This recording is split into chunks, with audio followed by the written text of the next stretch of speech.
você para depois você ficar à vontade com sua fala. Bom, o professor Alan, ele obteve bacharel em Física na Universidade Estadual de Feira de Santana, desculpa. Ele é mestre e doutor pelo Instituto de Astronomia, Geofísica e Ciências Atmosféricas da USP.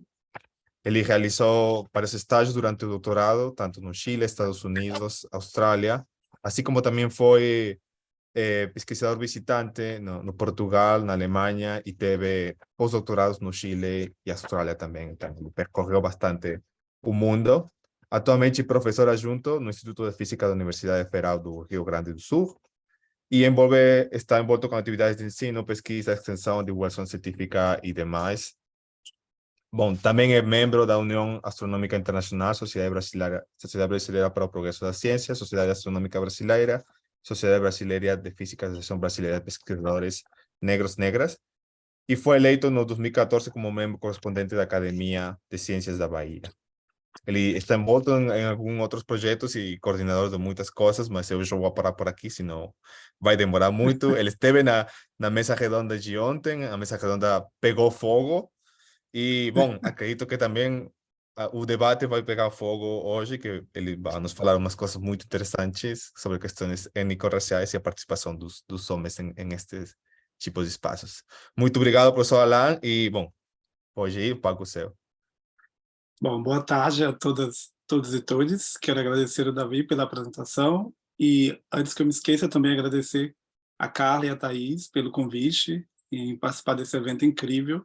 Eu fiquei aqui emocionado ouvindo as falas da Stephanie, né, da professora Adriana e a Adriele, que também é uma parceira de muito tempo, acho que foi uma das primeiras pessoas a divulgar o livro Antônia e a Caça ao Tesouro Cósmico, e teve tanta repercussão aquela matéria, e a gente pôde assim trabalhar bem de junto. Então eu bem assim entendo o impacto que tem a Agência Brasil, o trabalho da Adriele. E também quero cumprimentar a Catarina, uma pessoa também que eu gosto muito e admiro bastante. Então é muito bom estar aqui com todas e todos, né? E que também bom que mais pessoas vão nos ouvir depois e a gente vai seguir nessa roda dialogando.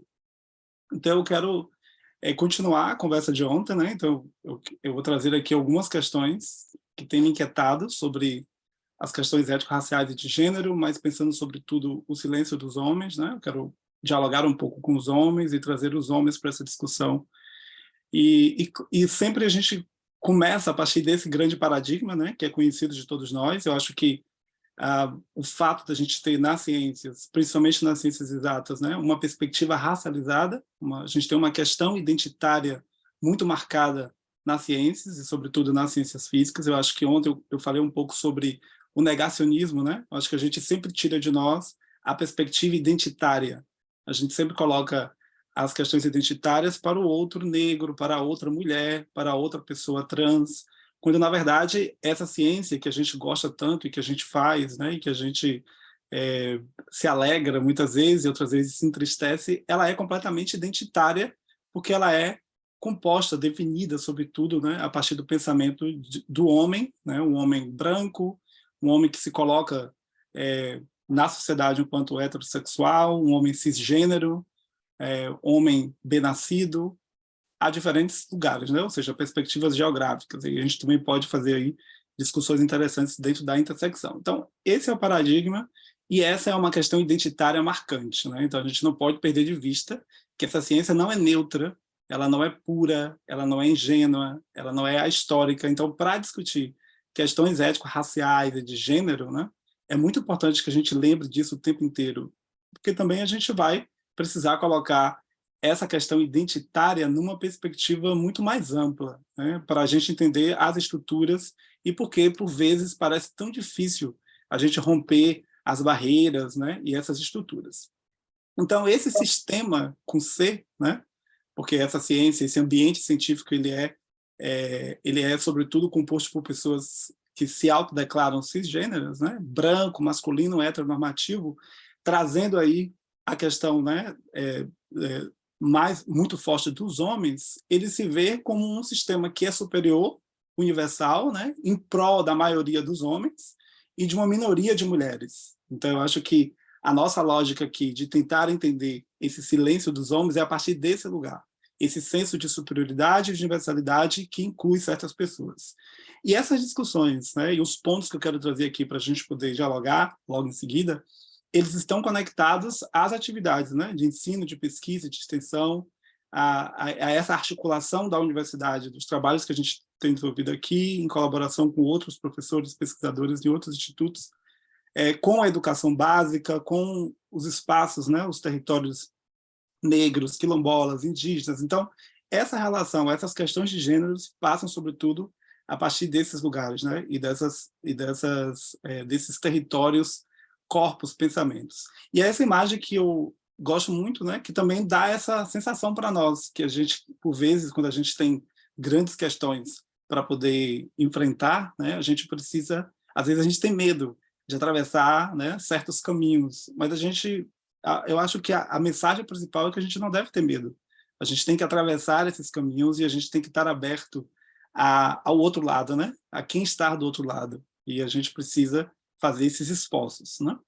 E aí também, como a gente está falando de gênero, eu achei por bem trazer essa imagem, uma imagem que não vai dar tempo de discutir todos os detalhes, mas vai ficar gravado, então vão poder voltar depois e até buscar outras imagens como essa, que é para também nos lembrar onde a gente está, né? Então a gente está falando de questões que envolvem identidades de gênero, né? Que está ligada ali, sobretudo, a questão, né? A cabeça, a química, as expressões de gênero, que a gente vai trabalhar com a forma como a gente demonstra esse gênero, né, que vai estar ligado aos papéis sociais, por vezes ali vinculados aos papéis tradicionais, mas a gente vai discutir o masculino, o feminino, e um espectro também de possibilidades nesses extremos de masculino e feminino, né?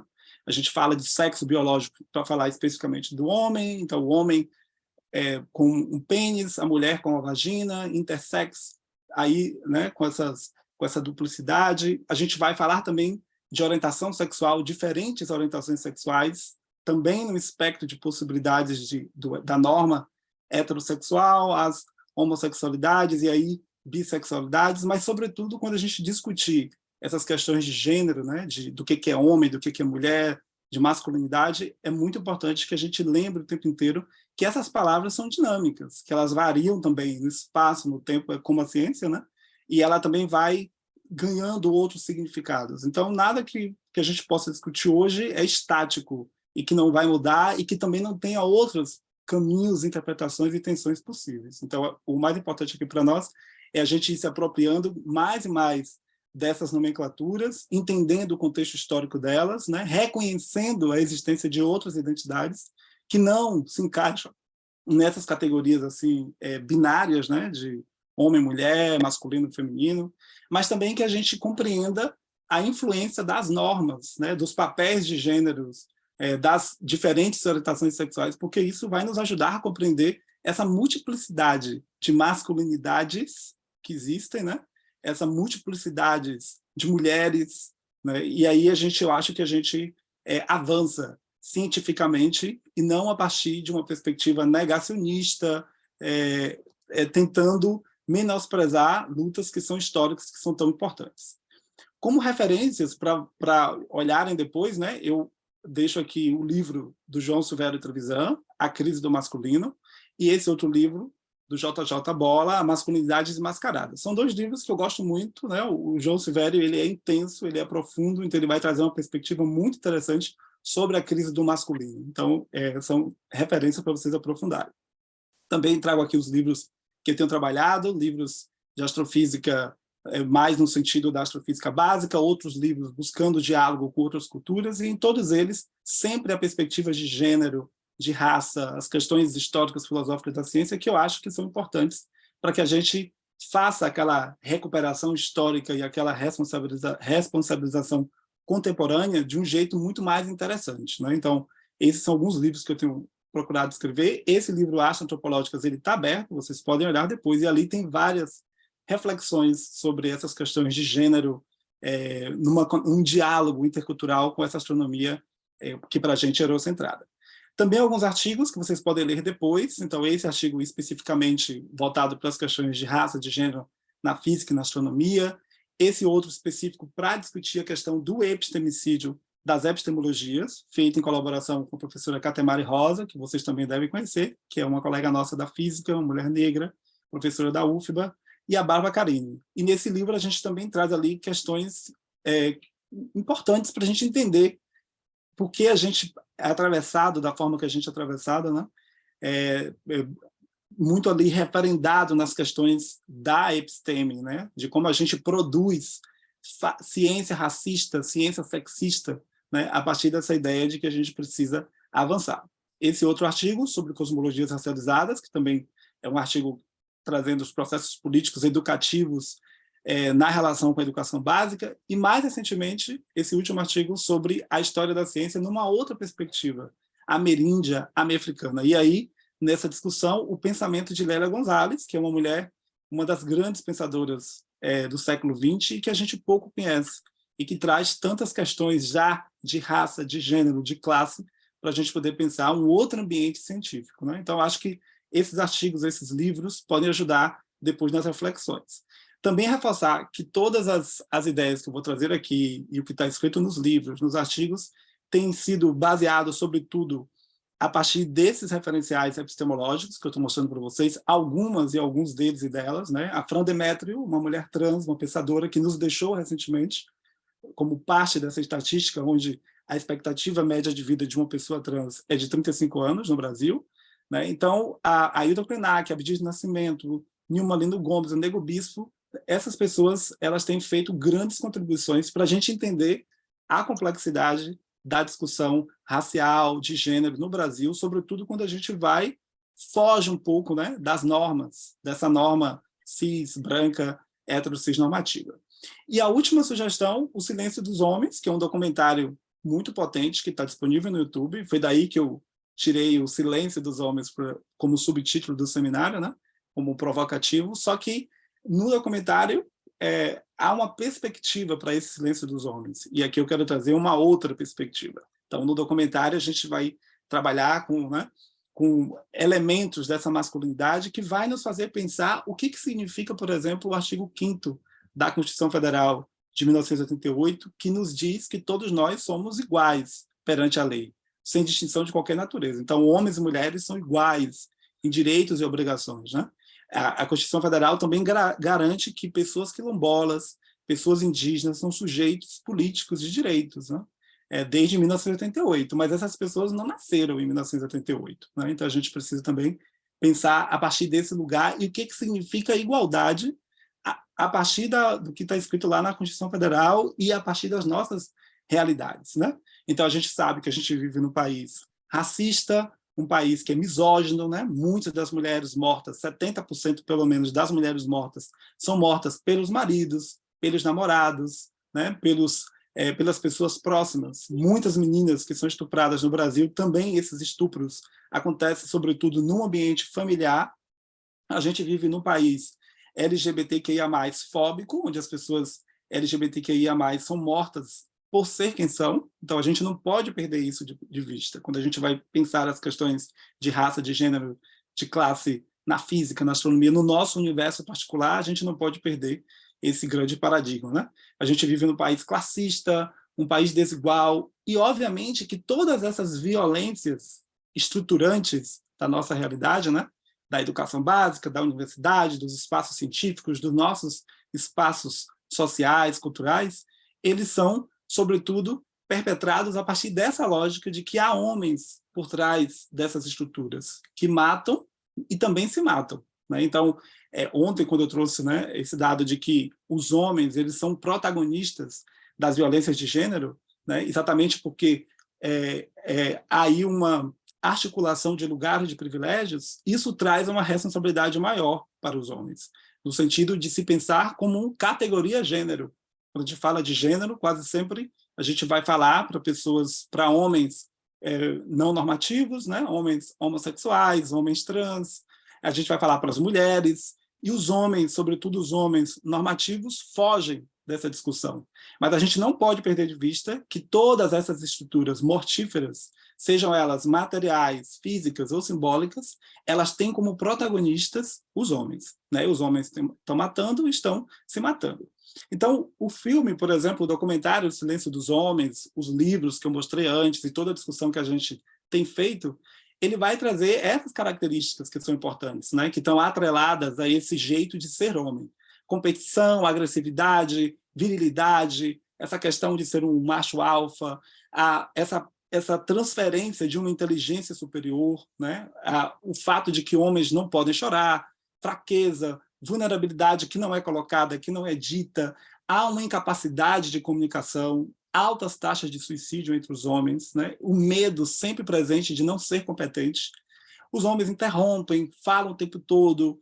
Há uma problemática no próprio autocuidado dos homens, né? Os homens eles se expressam o tempo inteiro como ativos, dominadores, exatamente para fazer jus a essa virilidade, e também há muitos a questão da depressão, que também perpassa a existência desses homens, sobretudo desses homens que estão na lógica da dominação.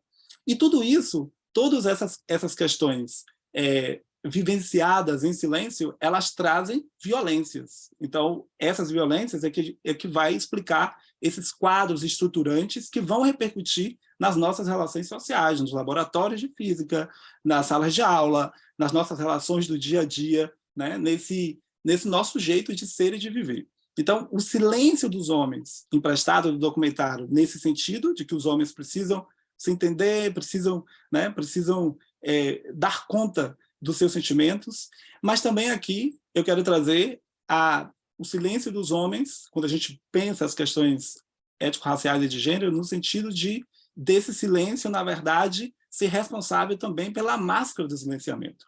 Ou seja, quando a gente está discutindo as questões fundamentais para desestruturar, né, para romper com racismo, para romper com sexismo, com machismo, a gente precisa que esses homens rompam com essas máscaras do silenciamento, né, e do silêncio, silenciam as mulheres, silenciam as pessoas que estão fora dessa norma, né?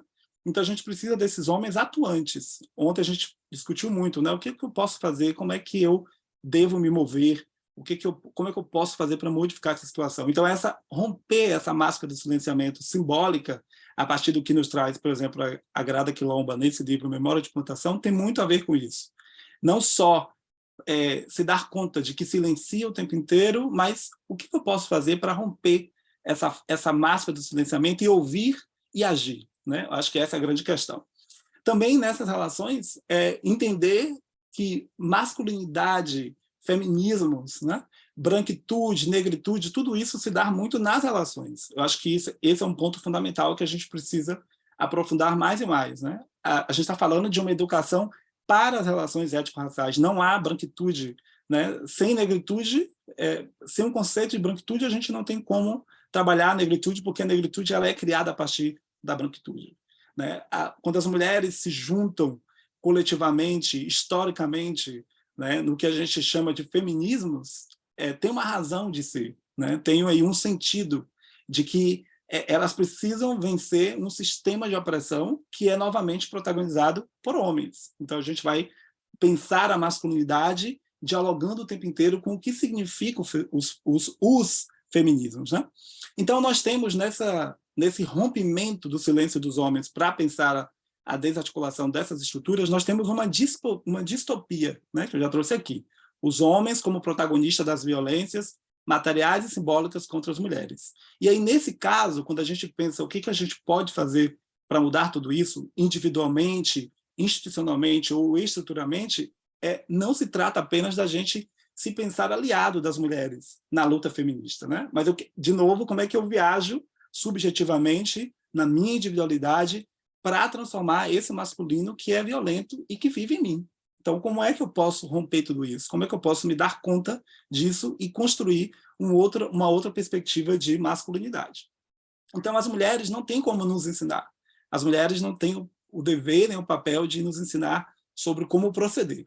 Mas os feminismos, as lutas históricas organizadas das mulheres, elas têm sido uma tecnologia social, cultural e política importante para nos ajudar nesse processo de cura.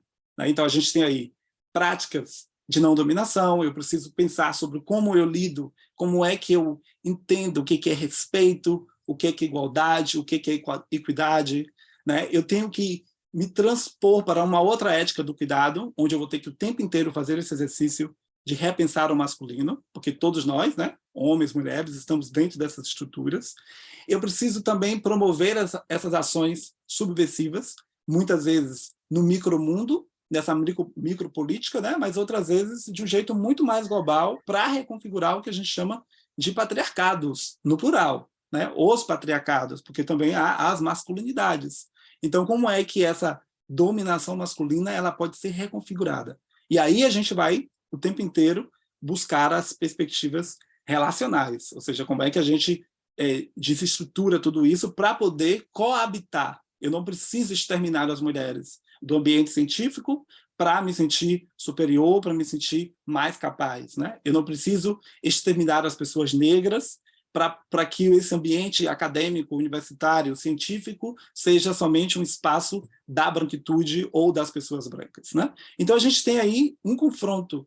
Nós temos o conceito de liberdade, que é o que as mulheres querem, elas querem ser livres, livres para pensar, livres para agir, livres para tomar decisões, livres para ser o que querem, né? Para atuar como querem, para chegar a ocupar os espaços. Por outro lado, nós temos os homens que precisam o tempo inteiro articular o senso de justiça, né? Porque não há como as mulheres alcançarem essa liberdade dentro desse sistema de dominação se os homens não se pensarem no lugar ético da justiça, né? Eu tenho que promover um espaço, um ambiente muito mais inclusivo, muito mais afetivo e muito mais receptivo a essa coexistência das mulheres, das pessoas LGBTQIA+, das pessoas negras, das pessoas PCDs, indígenas, todas essas pessoas que foram historicamente retiradas desse projeto. E, obviamente, que esses movimentos não são movimentos fáceis, porque eles vão precisar o tempo inteiro, eles nos confrontam interiormente, né? Eles nos confrontam nesse imaginário social coletivo. Eu sempre gosto de mostrar essa imagem, porque essa imagem ela é parte fundante do nosso processo colonial, né? Que subjuga as mulheres, que subjuga as pessoas indígenas, que subjuga as pessoas negras. Então, a gente vai precisar olhar para esse mapa do mundo, para essa cartografia do mundo, para as cartografias sociais, de um outro jeito, repensando quais são as potências epistêmicas das mulheres, quais são as potências epistêmicas das pessoas LGBTQIA+, das pessoas negras. Essas pessoas não são inferiores intelectualmente por ser quem são, né? Elas são, elas podem e devem exercer as suas potências, né?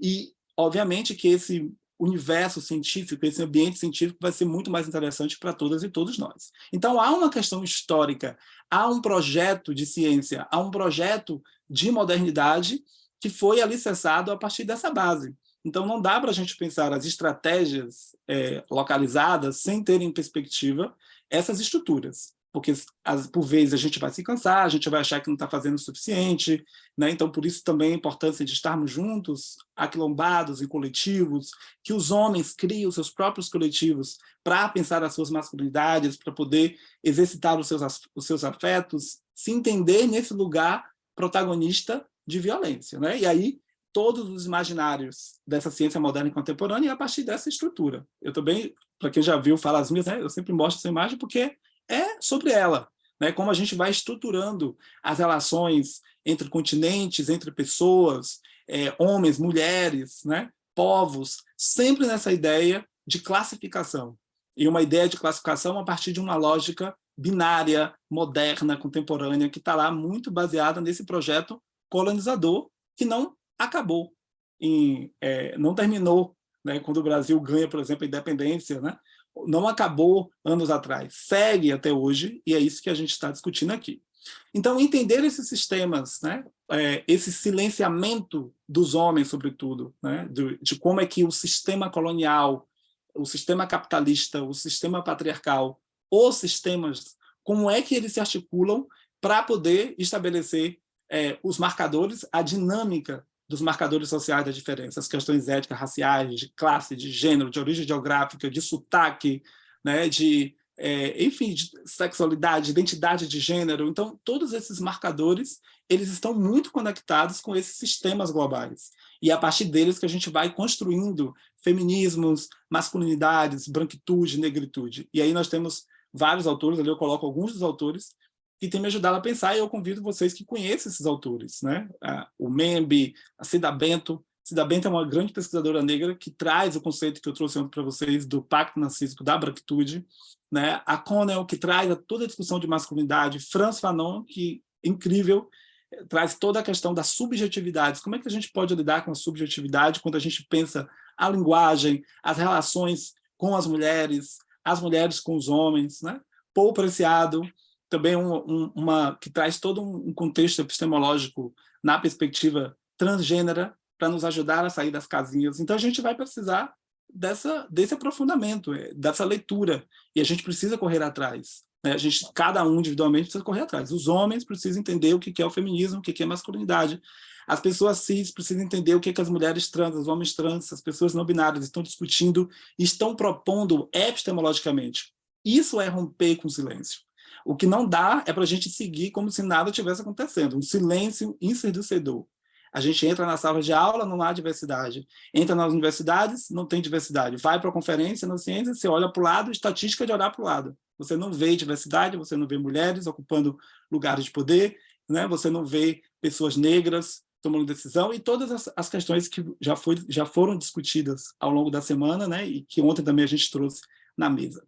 Então, esse silêncio tem muito a ver com essa estrutura ainda colonial, capitalista, patriarcal que nos atravessa. E essa dominação masculina, ela está na base de tudo isso. Quando a gente fala de pensar outras lógicas, né, de rompimento do colonialismo, questionando as questões de como é que a gente articula o saber, o poder, o ser e o sentir, e tudo isso a gente não perde, né, não pode perder de vista o papel da dominação masculina, articulando colonialidade, escravidão, né? E a escravidão aí não somente no contexto ipsis literis, né? Mas também pensando esses outros projetos de escravidão que tentam subjugar, por exemplo, os corpos das mulheres historicamente. Essa é a base do nosso projeto moderno de ciência, né? e tecnologia. Então aí. Sim? Sim, sim. Sim, tudo certo. Porque eu travei. Eu não sei porque a minha apresentação não está passando. Mas não travou para a gente, não. Está passando para vocês? Para mim, não. Não está passando, não. Ficou em repensar o colonialismo. Agora foi. Agora foi. Agora foi. Tá, então, deixa eu ver se eu perdi alguma coisa. Não. Então, aí, essas três estruturas de ser, saber, poder e sentir, traz para a gente, para a física, para a astronomia, essa questão do prestígio intelectual, que a gente começou a discutir ontem, né? Que a professora Graciela trouxe, o prestígio intelectual, como o prestígio intelectual traz um capital simbólico, sobretudo quando a gente pensa a astronomia, a física, cuja pergunta fundamental é como o universo se formou e evoluiu. Então, essa pergunta fundamental, ela articula muito prestígio, ela traz em si um capital simbólico profundo. Só que esse capital simbólico, esse prestígio intelectual, por conta desse projeto colonial, moderno, né? Esse projeto capitalista patriarcal, excludente, ele está associado ao domínio, novamente, dos homens, dessa masculinidade, essa masculinidade que domina, né? Então, é sobre isso. Então, a gente quer também minar, a gente quer hackear esse sistema que tem sido extremamente excludente. E aí, esse silenciamento dos homens também passa por exemplo, olhar para um dado como esse. Nós todos trabalhamos a partir de dados científicos, né? Então, a gente acredita em evidências, em dados. E os dados revelam o tempo inteiro essa dominação masculina. Não é o mimimi das mulheres, não é o mimimi das pessoas negras, não é o mimimi das pessoas LGBTQIA+. São dados. E aí, se a gente não se ampara, se a gente não toma decisão a partir de dados, então a gente está, de novo, sendo negacionista. E aí não há dúvida, o sistema de pós-graduação no Brasil é um sistema dominado por homens brancos. Né? As mulheres brancas em seguida, e olha lá os homens negros e as mulheres negras, e as mulheres pretas, as mulheres retintas. A participação dessas mulheres é ínfima no programa de pós-graduação brasileiro. Esse dado é de 2016, mas 2023 a gente não mudou muito, infelizmente, né? Então, esse silêncio precisa ser rompido pelos homens, sobretudo, que estão ocupando lugares de poder, que estão ocupando agências fundamentais, que estão ocupando sociedades científicas, que estão tomando decisões, que estão assinando, colegas nossos nas universidades que estão pensando currículos, que estão pensando política de ciência, de tecnologia, política de divulgação científica. A gente não pode perder de vista esse e outros tantos dados que foram discutidos aqui ao longo dessa semana, né? Agora travou de novo. Eu não sei por que está travando. Vocês estão aí, né? Sim. Sim. Mas agora ficou foi. travado o slide. Foi. Agora foi, né? Foi? Sim. Então, tudo isso vai trazer para a gente 3 conceitos fundamentais, né? O conceito de branquitude, epistemicídio, a interseccionalidade, para nos fazer essa pergunta de que maneira a ciência moderna construiu a separação entre sujeito e objeto, né? Que é também uma lógica que a gente deveria repensar. Sujeitos, homens, objetos, mulheres. Sujeitos, pessoas cis, objetos, pessoas trans. Sujeitos, pessoas brancas, objetos, pessoas negras, e aí vai. Então, a gente vai precisar também repensar essa lógica. Por isso que os movimentos feministas, né, ontem eu falei que a importância dos movimentos sociais, os movimentos feministas, os movimentos sociais negros, os movimentos LGBTQIA+, eles são movimentos educadores, são movimentos que trazem perspectivas epistemológicas. Nós temos pesquisadores negros, indígenas, trans, pesquisadores e pesquisadoras escrevendo sobre isso. O quanto esses movimentos, a experiência desses movimentos, traz para a gente conhecimentos de práticas, de metodologias, de epistemes. Então, nós já sabemos onde estão as fontes. O que a gente precisa fazer, sobretudo, é mover. Eu preciso ler, eu preciso me aprofundar, eu preciso conhecer, eu preciso sair da minha cadeira e realmente ir para o front, ir para a comunidade, ir para as periferias, né? Transformar a minha sala de aula, transformar o meu ambiente. Então, nós temos, sim, um grande aparato referencial, didático, pedagógico, epistemológico, né? Nós temos, nas universidades, sobretudo, né? Temos. Mas, por vezes, a gente, por conta do silenciamento, né? Por conta desse não quero saber, não quero discutir, porque para mim está muito cômodo, a gente se acomoda, por vezes, e a gente não quer fazer, a gente não quer ser protagonista da transformação, a gente quer continuar capitalizando os privilégios, né? Então, os movimentos feministas, sociais, negros, LGBTQIA+, eles vão trazer no cerne da discussão deles a ideia do biopoder, que é uma ideia associada ao Foucault, mas que a gente tem também uma extensão desse conceito de biopoder para o que a gente chama de necropolítica. Essa necropolítica, que é a necropolítica que vai atravessar também os corpos das mulheres, né? As questões de gênero vão atravessar fortemente. E aí, como eu falei ontem das ondas do feminismo, né? Então, a gente tem as ondas dos feminismos. E essas ondas do feminismo, historicamente, elas vêm nos ensinando muito. Então, a primeira onda, final lá do 19, início do século 20, então a gente tem todas as mulheres organizadas pelo sufrágio, derrubar esses obstáculos todos legais, né? Para a questão do direito ao trabalho, o direito ao voto, o direito de propriedade. Mas enquanto essas mulheres, sobretudo mulheres brancas, mulheres que estavam ali preservadas dessas estruturas colonizadoras, escravagistas, a gente tem a Truth se questionando como mulher negra, se ela, por acaso, não era uma mulher negra.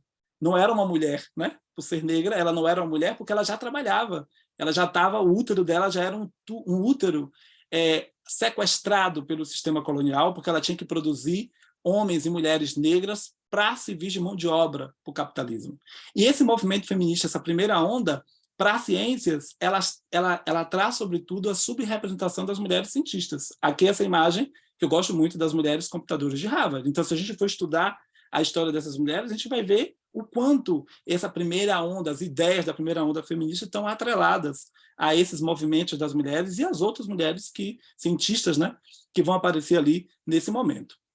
Nós também temos o caso estrondoso da Cecília Payne, né, que a Adriele adiantou para nós, que também tem esse artigo, tem uma tese de doutorado sobre todo o contexto das questões que atravessaram a experiência de Cecília Payne como uma das grandes cientistas da época, do tempo dela, uma das mais importantes teses de doutorado de astronomia de todos os tempos, e todas as dificuldades que ela enfrentou do do Russell, o Russell do diagrama HR, né? O Hertzsprung-Russell. Então, toda a dificuldade que ela enfrentou a partir dessa relação, desse domínio masculino. A segunda onda feminista, situada ali em anos 50, 80, a gente tem, sobretudo, a Simone de Beauvoir, que é um livro famoso, né? Todo mundo já deve ter escutado, já ouviu falar da Simone de Beauvoir, o tornar-se mulher, não se nasce mulher, torna-se mulher. Essa segunda onda ela amplia o debate da questão de sexualidade, família, mercado de trabalho, e para as ciências ela vai trazer uma contribuição de questões de natureza da ciência. Quais são as práticas científicas que estão colocadas, quais são os métodos, as epistemes, e aí nós temos o exemplo, né, eu coloquei aqui para ilustrar essa segunda onda, como, por exemplo, o que aconteceu com a Jocelyn Burnell, que esteve aqui, né, e que vocês também conhecem, todas as pessoas que estão aqui, imagino que conheçam o caso, né, onde, por conta do efeito Matilda, a Jocelyn Burnell não é reconhecida pelo trabalho, né? O prêmio Nobel vai para o orientador. E aí, de novo, a relação desse silenciamento. E eu estou falando de silenciamento aqui não só individual, eu estou falando dos silenciamentos comunitários, né? Porque quando esses casos acontecem, há um silenciamento comunitário, há uma broderagem onde não se fala, não se avança, por vezes se senta em cima de processos. Então, o silenciamento é também nesse sentido, né? Aí nós temos a terceira onda feminista, que vai aí até mais ou menos os anos 90, que vai questionar o fato de que até ali as mulheres brancas, cis, heteronormativas, é que estavam, né, à frente de tudo isso, estavam, de certa maneira, sendo impactadas, pensadas, discutidas nessas relações. Então, as mulheres negras, as mulheres trans, as pessoas, as questões de raça, de classe, de gênero, vão aparecer fortemente nessa discussão dos processos da ciência a partir desse movimento dessas mulheres. Então, há questionamentos a esse mainstream, as questões das minorias, entre aspas, né? Porque são minorias em lugar de poder. Então, aqui eu trouxe algumas cientistas físicas, astrofísicas, mulheres quilombolas cientistas, né, do Brasil, mulher trans, colegas nossas da física que estão aí, né, ocupando espaço de poder, mas que temos que lembrar que essa luta vem lá de trás, né? Essa terceira onda do movimento feminista foi muito importante para a gente chegar onde a gente chegou. Então, para a gente entender, de novo, o quanto esses movimentos feministas, eles são curativos para os homens, porque para cada uma dessas ondas a gente tem muito o que aprender, né? A gente tem muito que a gente pode tirar daí muitas lições e avançar nessa discussão. A quarta onda feminista que segue, né, que está ligada a esses movimentos nas redes digitais, então a Stephanie trouxe todo o trabalho dela, a divulgação científica, então também esse lugar como uma ferramenta política importante. Então a gente também tem que entender esse lugar das mídias sociais como uma ferramenta importante para essas mulheres, para as pessoas trans, para as pessoas quilombolas, indígenas, e cada vez mais as pessoas também estão usando essa ferramenta para exatamente se opor a esse sistema de opressão. Então nós temos o movimento Me Too, ele não, mexeu com todas, né? Mexeu com uma, mexeu com todas, o Estado opressor, um macho violador. Então a gente tem esses movimentos que, de novo, vai contar com o silenciamento dos homens, sobretudo os homens que estão em posições de poder. Então, a gente tem essas ondas feministas questionando imagens simbólicas como essas, né, do passado, mas que seguem firme, porque a gente tem as mesmas conferências, já mostrei essa imagem e outras falas. Nós temos aí 100 anos entre uma foto e outra e a gente não mudou esse espectro. E, de novo, o silenciamento que está associado com o fato aqui da gente não criar as estratégias pedagógicas necessárias para transformar essa realidade, para o fato de que a gente naturaliza opressões históricas que não são biológicas, não são dadas, não é de nascença, não é herdada geneticamente, né? Ela é uma construção social política que a gente pouco questiona porque a gente aceita esse lugar de desigualdade, né? Esse lugar de opressão. E aí, ao longo da trajetória das mulheres, assédio sexual, a questão dos papéis, a questão da família, os baixos salários, a questão da maternidade. Então, a gente tem várias barreiras que estão colocadas para as mulheres e essas barreiras contam, novamente, com o silenciamento dos homens, né? Porque essas barreiras estão sendo colocadas e ditas por muito tempo.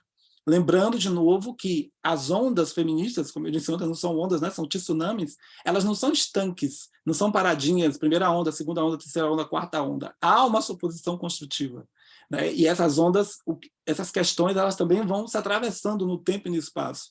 Então, está aí, nós temos um arcabouço, a gente tem ali vários protocolos importantes, questões importantes para nós, homens, que estamos em posições de poder, sobretudo, de como proceder, do que a gente tem que fazer, quais são os problemas que a gente precisa enfrentar. E esses problemas que precisam ser enfrentados, eles não precisam ser, e nem devem ser, com a voz e protagonismo dos homens. E, de novo, lá atrás, né? Esse protagonismo precisa ser das mulheres, mas essa parceria ela tem que ser compreendida também de um outro jeito. E aí, aqui mostrando alguns dados do projeto Gender Gap, que eu não sei se vocês conhecem, tem tem um relatório completo sobre isso, e aí mostrando, por exemplo, ali os dois extremos, a astronomia e a física, né, e como as pessoas nessas áreas vão enfrentando assédio sexual, por exemplo. Então, vocês estão vendo ali, comparativamente a outras áreas, física e astronomia estão um pouco mais alto, aqui também o outro jeito de ver, né? A questão também nas diferentes disciplinas, a gente vê ali como impacta profundamente a experiência das mulheres. Esses são dados internacionais. Aqui eu mostro falas dos meninos da URGS, no projeto Meninas na Ciência, que temos aqui na URGS, coordenado pela professora Carolina e pela professora Daniela Pavani. A gente tem esse projeto, a gente fez uma campanha uns anos atrás sobre as falas dos meninos. Então, vocês podem ver aí que não há dúvida. Né? Achei que tu não ia passar do primeiro semestre. Ciência não é coisa de mulher. Tem 30 anos, 2 filhos para criar e ainda tem coragem de viver de bolsa? Mulher não era para estar aqui, era para estar lavando a louça. Mulher gosta de apanhar. Até que para uma mulher você entende muito de matemática. Cólica é desculpa de preguiçosa. Vai fazer mestrado em outra cidade? O que seu marido acha disso? Ele deixou? Aqui são as falas dos professores. Né? Preciso de 2 mestrandos, um cara inteligente e uma guria bonitinha. Turing é a mãe da ciência da computação, sobre o Turing, né? Depois, se depender de mim, você não se forma. Licenciatura é curso para mulher, que não passa nas cadeiras do bacharel. Não adianta mostrar os peitos que eu não vou dar nota. Então, essas são as falas dos professores, para as meninas da física aqui da URGS. Mulher tem que dar para o chefe, para subir de cargo. Na verdade, acho que aqui também compila mensagens que foram colocadas por outras meninas, por outras experiências no Brasil. Né? Mulher só para entrar na faculdade para arranjar marido. Mulher só entra na faculdade para... Já falei isso, né? Achei que as mulheres não fossem conseguir realizar essa atividade. Então, essas falas, não adianta mostrar os peitos que eu não vou dar nota. Então, essas falas elas vão dando conta de todo esse processo de violência simbólica, de violência que perpassa esse protagonismo dos homens.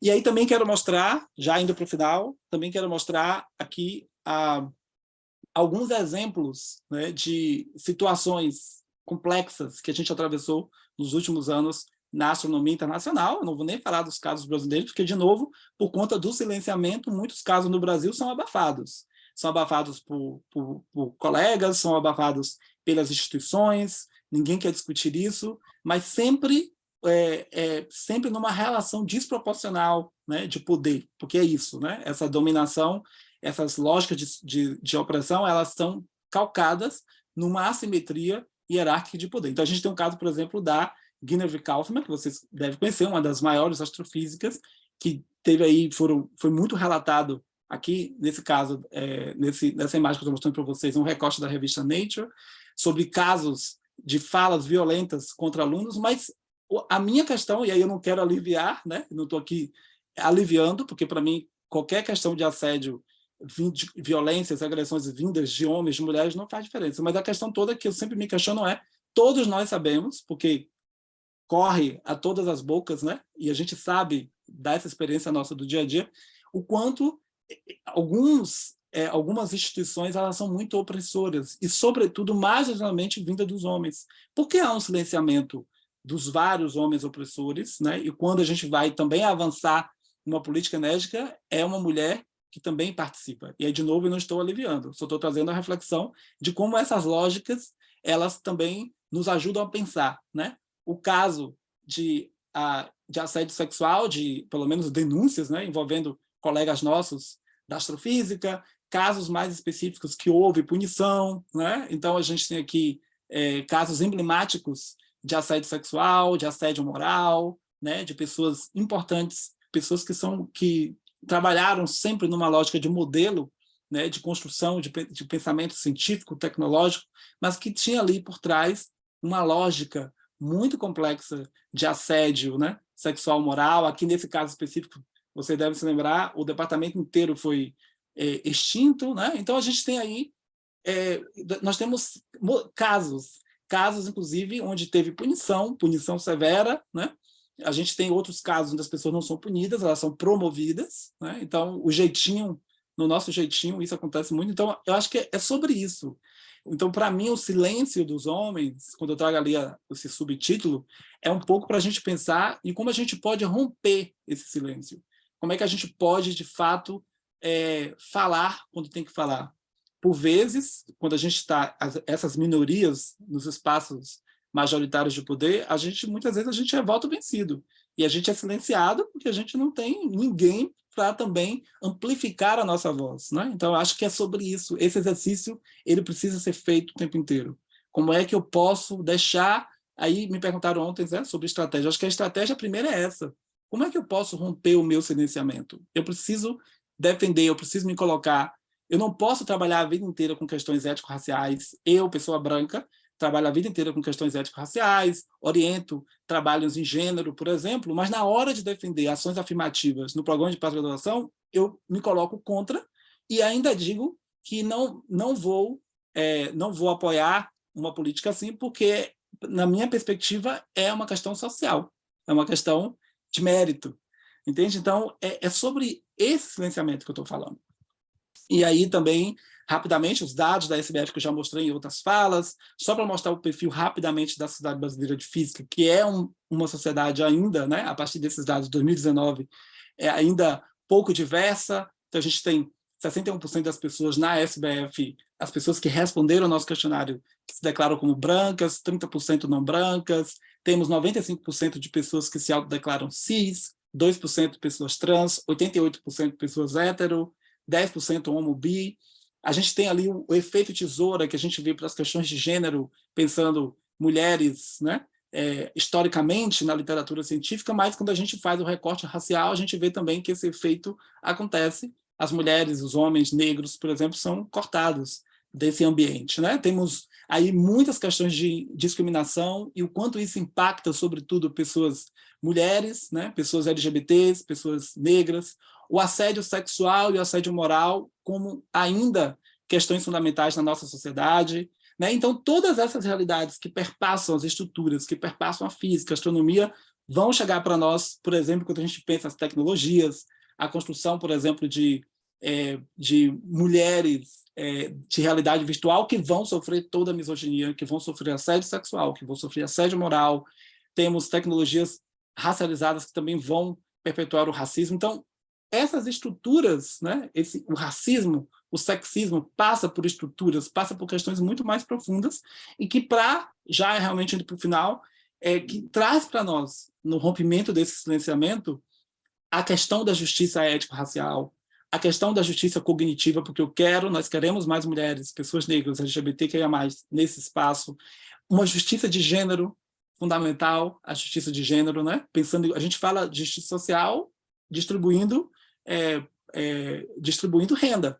Eu quero falar de justiça de gênero distribuindo equidade, distribuindo igualdade, né? Então, para além da empatia, para além da boa vontade, para além do esforço individual, mas com consciência histórica, política, com ação, com transformação, né? E isso passa por repensar os processos de construção da ciência, de natureza da ciência, da história, da filosofia, né? Da sociologia, da historiografia, e pensar as ações todas, muitas que foram trazidas aqui, que foram apresentadas antes da minha fala, né? Essas ações enérgicas que precisam acontecer nessa relação da universidade, dos espaços com a divulgação científica. A divulgação científica não é algo menor na nossa carreira, e isso, de novo, traz para a gente a lógica de que, quando a gente pensa divulgação científica, a gente está pensando uma ciência, né, que está ali, humana, no âmbito das humanas. E aí, olha as lógicas, de novo, vindo à tona. Se é uma ciência humana, então ela passa por questões do sensível, ela passa por questões da comunicação, da relação com o outro. A gente está, de novo, pautado num parâmetro que é aquele parâmetro da ciência hard, né? Da ciência dura, objetiva, quando, na verdade, isso é uma falácia, né? Isso é uma completa fake news. Não existe objetividade, não existe essa neutralidade. A gente toma decisão o tempo inteiro, amparado politicamente, amparados nos nossos bias, nos vieses, nos preconceitos, nos estereótipos, e a gente precisa transformar isso, né? E para transformar, punições educativas, civis e jurídicas, criação de coletivos, políticas públicas e, sobretudo, também ações afirmativas, né? Porque sem ações afirmativas a gente também não muda. Uma coisa não tem que ir com a outra. Ações afirmativas nas universidades, nos espaços nossos, nos concursos, fortalecimento da educação básica, as estratégias têm que ir junto, porque são muitas questões que nos atravessam o tempo inteiro. Como eu comecei com uma distopia, né, e a distopia era exatamente entender os homens, esse masculino dominador, no lugar do protagonismo das violências, eu termino com a utopia, que é como a gente, coletivamente, sobretudo os homens, porque essa é uma responsabilidade dos homens, como é que nós podemos criar, produzir, imaginar e inventar novas masculinidades, né? Porque outras masculinidades já estão aí, pessoas gays, bissexuais, pessoas trans, não binárias, né? Essas outras masculinidades estão aí, pessoas negras. Então a gente precisa, de novo, pensar nessa utopia. E essa utopia tem a ver com a garantia dos direitos, da existência das mulheres, das pessoas LGBTQI+, das pessoas negras, indígenas, quilombolas, PCDs, que historicamente têm sido exterminadas fisicamente e epistemicamente por essa ciência que ainda, infelizmente, segue numa linha sexista, misógina, desigual e racista. Eu acho que é isso, né? E aí, o projeto de país que a gente quer, mas, sobretudo, o projeto de país com quem? A gente vai fazer essa pergunta agora também, né? Não só o que a gente quer, não só o projeto de país que nós queremos, mas também com quem queremos.